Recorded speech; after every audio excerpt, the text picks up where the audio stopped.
بسم اللہ الرحمن الرحیم۔ میں ہوں Imran Ali Shah M M news کے ساتھ۔ ناظرین، آج ہمارے ساتھ موجود ہیں ڈاکٹر پروفیسر طارق صاحب۔ ڈاکٹر پروفیسر طارق جو ہے انہوں نے منشیات کے حوالے سے پی ایچ ڈی کی ہے، اور بہت کم لوگ ہیں جنہوں نے منشیات کی روک تھام اور اس کے فروغ کو روکنے کے لیے تعلیم حاصل کی ہو۔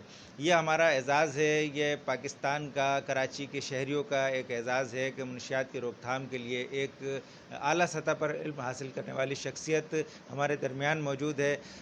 ناظرین، جیسے کہ آپ کو پتہ ہے کہ منشیات ایک ایسی لعنت ہے کہ جس کو لگ جاتی ہے لوگوں کا گھر کے گھر تباہ ہو جاتے ہیں، اور ان کی زندگیاں بھی تباہ ہو جاتی ہیں۔ کئی لوگ اس میں ہلاک ہو چکے ہیں، برباد ہو چکے ہیں۔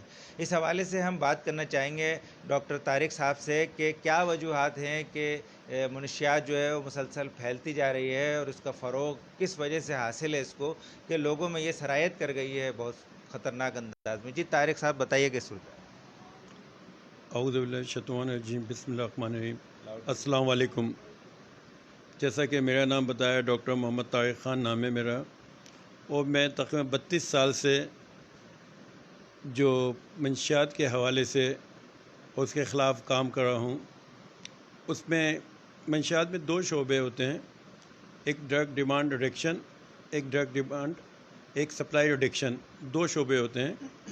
تو جو این جی اوز ہوتی ہیں یا دوسرے اسپتال اور ادارے ہوتے ہیں، وہ ڈرگ ڈیمانڈ ریڈکشن میں کام کرتے ہیں، اور ہمارے یہاں اگر ہم ڈرگ ڈیمانڈ ریڈکشن میں بھی کوئی کام نہیں ہو رہا اور ڈرگ سپلائی ریڈکشن پہ بھی کام نہیں ہو رہا، میں بالکل اعلان کرتا ہوں کہ کوئی کام نہیں ہو رہا۔ میں ایز اے انٹرنیشنل اسکالر میں بالکل مطمئن نہیں ہوں۔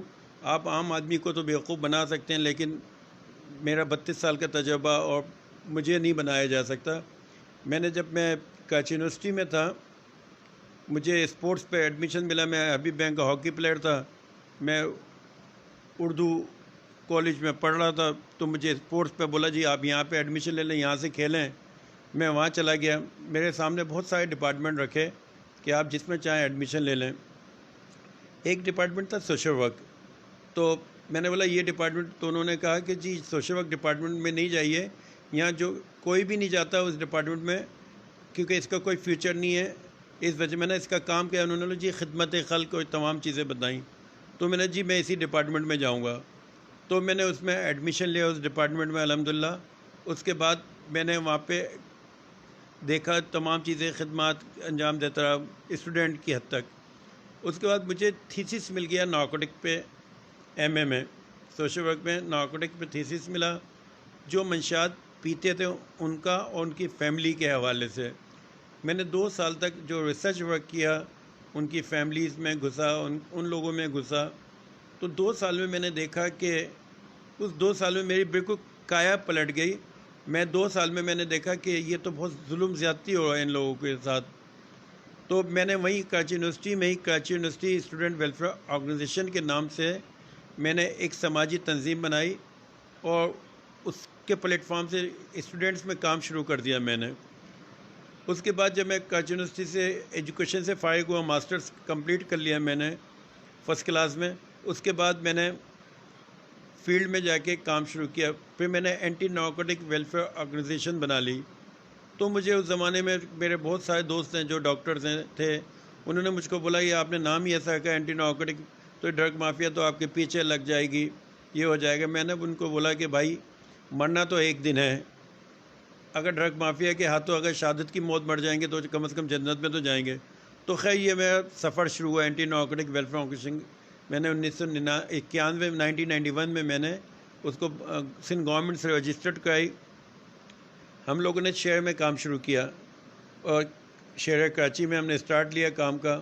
ہمارے ساتھ بڑی اچھی ٹیم تھی، اس میں یونیورسٹی کے پروفیسر بھی تھے، ڈاکٹرز بھی تھے، اور مختلف مکتبہ فکر کے تعلق رکھنے والے لوگ تھے۔ ہم نے اسٹارٹ لیا اویئرنیس سے، ہم اسکول کالج یونیورسٹیوں میں ڈرگ پریونشن پہ ہم نے کام شروع کیا، اویئرنیس شروع کی دینا۔ اس کے ساتھ ساتھ جو علاج جن کو جو ٹریٹمنٹ ہوتا ہے، ڈرگ ٹریٹمنٹ سینٹر تو تھے ہی نہیں، ایک ہوتا تھا، ایک سول میں ہوتا تھا اس کا دماغی امراض کا، ایک پروفیسر ذکی ہوتے تھے اس زمانے میں، اور پھر ایس ایم مسرت صاحب ایسے میں ہوتے اسی ڈپارٹمنٹ کے ڈاکٹر مسرت، ان کے ساتھ ہم نے کام کیا۔ اور سول میں ہارون صاحب ڈاکٹر ہارون تھے، ان کے ساتھ ہم نے کام کیا. تو ہم جو پیشنٹ ہوتے تھے ان کا ہم ٹریٹمنٹ کراتے تھے، جو ہم ان کو لے جاتے تھے اور ٹریٹمنٹ کراتے تھے، ان کو ٹھیک کر کے ان کے گھر والوں کے حوالے کرتے تھے. اچھا ڈاکٹر صاحب، پوچھنا ہی چاہوں گا کہ کیا وجوہات ہے کہ اب تک جو ہے وہ اس پر قابو نہیں پایا جا سکا، اور یہ سرعام جو ہے فروخت بھی ہوتی ہے منشیات، مختلف نوعیت کے منشیات، شیشہ نام کی بھی ایک منشیات جو ہے وہ برآمد، آئس بھی جو ہے وہ اب مل رہی ہے سرعام. تو کیا وجوہات ہیں، اس کا فروغ کیوں ہو رہا ہے، کیوں نہیں تھم پا رہا ہے یہ، جبکہ اس کے حوالے سے ادارے بھی موجود ہیں اس کی روک تھام کے لیے؟ دیکھیں جی، یہاں پہ پاکستان میں جو سب سے بڑا ایک ادارہ باقاعدہ اینٹی نارکوٹک فورس ہے، جس کو ہم NF کہتے ہیں، جس کے اسلام آباد میں، یہ پنڈی میں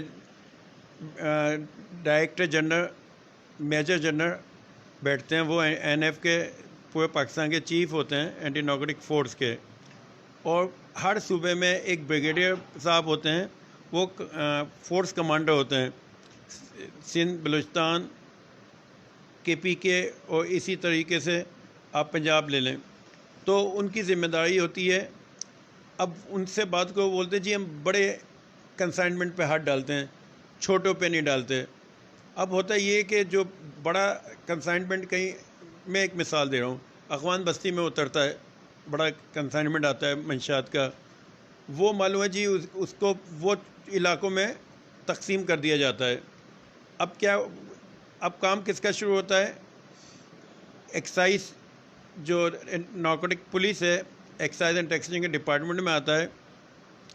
سب سے برا حال جو ہے وہ ایکسائز اینڈ ٹیکسیشن والوں کا ہے، جو اینٹی نارکوٹک ڈپارٹمنٹ ہے ان کو تو میں نے کبھی کوئی کام کرتے نہیں دیکھا 30-32 سال کے اندر. نہ وہ انٹرسٹ لیتے ہیں، نہ کسی چیز میں، نہ پریونشن میں، نہ سپلائی ریڈکشن میں. کوئی ان کے اویئرنیس کے کوئی پروگرام ان کے پاس لے کے جاؤ تو وہ روتے ہیں ہمارے پاس بجٹ نہیں، یہ نہیں ہے. اتنا سب جتنے بھی آپ دیکھیں وائن کے جتنے شاپ ہیں، اور یا غیر قانونی، قانونی، ہر جگہ کے ان کے بھتے بندھے ہوئے ہیں. اچھا ڈاکٹر صاحب، یہ اینٹی نارکوٹکس فورس بنی ہوئی ہے، آپ کی ایکسائز ڈپارٹمنٹ ہے، تو یہ ایکسائز ڈپارٹمنٹ کے کیا اختیارات ہیں اور کیا ان کو کام سر انجام دینا چاہیے، کیا کیا دے سکتے ہیں یہ؟ ایکسائز ڈپارٹمنٹ سندھ میں جتنی بھی غیر قانونی جو منشیات ہے، جس میں الکوہل، شراب بھی آتی ہے اور دیگر نشے آتے ہیں، وہ اس کو پکڑ سکتے ہیں، چھاپے مار سکتے ہیں. لیکن بدقسمتی سے یہ کہ اکا دکا ایک آدھ میڈیا میں خبر لگانے کے لیے وہ ایک ایسی کارروائی کر دیتے ہیں جو کہ لوگوں کو نظر آنے کی، اور جبکہ وہ ماشاءاللہ مکمل ایک ڈپارٹمنٹ ہے، ان کو گاڑیاں ملی، ان کو فیسلٹیز ملی ہے، تمام چیزیں ملی ہیں، لیکن کام کے معاملے میں بالکل زیرو ہیں وہ لوگ نا. ہاں، مجھے اس لیے کہ ان کے پاس کیا ضرورت ہے، ان کے پاس تو بہترین ایسی گاڑیاں ہیں، لگژریز گاڑیاں ہیں، بھتے آ رہے ہیں ان کے پاس، لاکھوں کروڑوں پہ بھتے ہو کے آ رہے ہیں. تمام ڈرگ مافیا ان کو بھتے دیتی ہے، تمام غیر قانونی شراب خانے ان کو بھتے دیتے ہیں. تو ان کو کیا ضرورت ہے کسی کو اس کو. اچھا، اب اینٹی نارکوٹک فورس کی طرف میں آتا ہوں. اب ان کا ان کی ٹوٹل پاکستان میں 3000 افراد پہ مشتمل، زیادہ لوگ نہیں ہیں ان کے پاس ریسورسز کم ہیں اینٹی نارکوٹک فورس کے پاس. تو وہ صرف بڑے کنسائنمنٹ پہ اس لیے ہاتھ ڈالتے ہیں کہ ریسورسز نہیں ہے. اگر میں گورنمنٹ آف پاکستان سے ایک تو بولوں گا کہ NF کو اتنے ریسورسز دیے جائیں اور اتنی ان کی وہ کی جائے کہ علاقائی تھانے جیسے ہوتے ہیں، اسی طرح NF کے تھانے ہونے چاہیے. NF کے چند گنے چنے تھانے، تو وہ اس کو پورا نہیں کر سکتے، ان کو علاقائی ذمہ داری دی جائے. اور ظاہر ہے کہ فوج کے ادارہ، اگر وہ فوج کے ادارہ علاقائی ذمہ داری دے گا تو رشوت بھی نہیں ہوگی. اچھا، اب میں آتا ہوں پولیس ڈپارٹمنٹ کی طرف. میرے خیال سے 1988 میں اسد اشرف ملک صاحب ہوتے تھے، پہلے DIG کرائم، ان کو میں نے پروگرام میں بلایا، سیمینار میں بلایا. اچھا، میری میٹنگ ایڈیشن IG صاحب ہیں غلام نبی میمن صاحب، ان سے اسی معاملے میں میٹنگ ہوئی. میری DIG عامر فاروقی صاحب ہو گئے، SSP جتنے بھی ہیں سب سے ہوتی ہے. ظاہر ہے میرا خود بھی میڈیا سے بھی تعلق ہے تو اس حوالے سے بھی، اور پلس یہ کہ میں ایک انٹرنیشنل اسکالر ہوں تو اس حوالے سے بھی ہوتی ہے. لیکن مجھے بہت بہت دکھ کی یہ کہنا پڑتا ہے کہ